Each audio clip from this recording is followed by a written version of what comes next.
ఈరోజు పాత మంచిర్యాలలో కొలువైన రామాలయము శివాలయ ప్రాంగణంలో వినాయకుడి పూజ కార్యక్రమానికి హాజరు కావడం జరిగింది.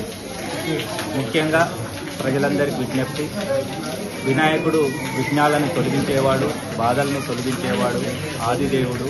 ఆయన ఆశీస్సులతోటి ప్రజలందరూ సుఖ సంతోషాలతో ఉండాల్సిన అవసరం ఉంది. దీనిలో భాగంగానే మనము నవరాత్రులు వినాయకుడు పూజ చేసుకుంటాము.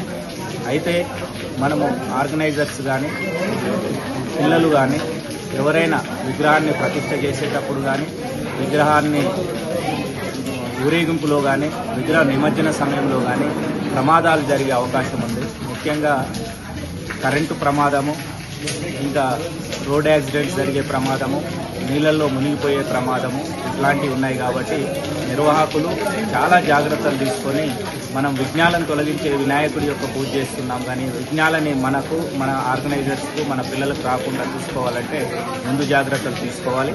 ముఖ్యంగా తెలంగాణ రాష్ట్ర ప్రభుత్వము వినాయక మండపాలకు ఉచిత కరెంట్ ఇస్తున్నారు.